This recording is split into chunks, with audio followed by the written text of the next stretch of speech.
நமஸ்தே. நான் உங்கள் வித்யாச்சி. இப்போ நம்ம வந்து கான்ஃபிடென்ட்டோட ராஷ்டிரபாஷா விஷாரத் பூர்வத் பேப்பர் 1 பார்த்துட்ருக்கோம். இதில் வந்து நம்ம தேர்ட் மெயின் பார்க்கலாம்.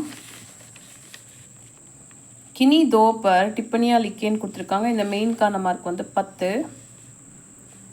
இதில் வந்து நம்ம द्रोणाचार्य गुरु दक्षिणा பார்க்கலாம். द्रोण अस्तिनापुर के राजा से वेतन लेकर राजकुमारों को धनुर्विद्या सिखाते थे. ராஜ்குமார் அஸ்தினாபூரோட ராஜா கிட்டேருந்து சம்பளம் வாங்கிட்டு ராஜ்குமாரர்களுக்கு தனுர்வித்யை வந்து கற்றுக் கொடுத்துட்டு இருந்தாங்க. इसलिए वे ஏகலவ்ய கோ வித்யா நை சிக்காத்தே.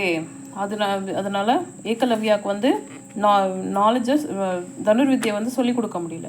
ஏகலவ்யா द्रोण की मूर्ति बनाकर उसी को गुरु मानकर अभ्यास करते हैं.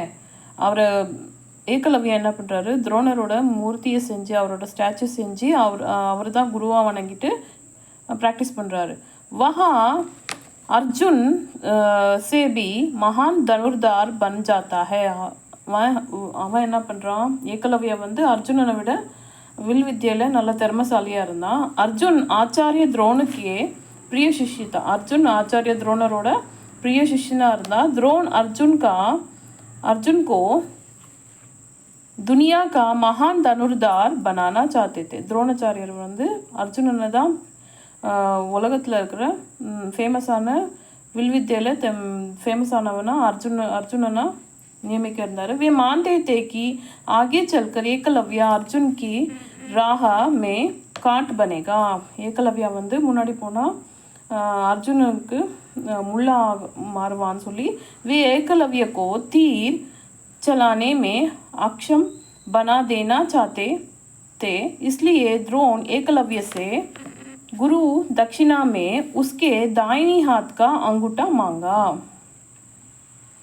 அதனால் வில்லு விடுறதுல தேவையானது நமக்கு பெருவரில். அதனால் ஏகலவ்யா என்ன பண்ணார், ரைட் ஹேண்டில் இருக்கிற பெருவரில் வந்து கட் பண்ணி கொடுக்க சொல்லி கேட்டார். अंगूठा मांगते हैं, गुरु दक्षिणावे அது வாங்குறாங்க.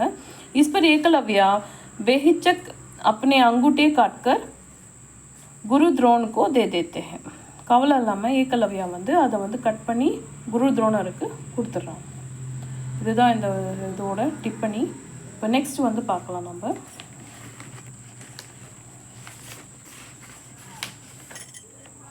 ஏதாவது டவுட்ஸ் இருந்தால் கமெண்ட்ஸில் தெரியுங்க. தேங்க்யூ.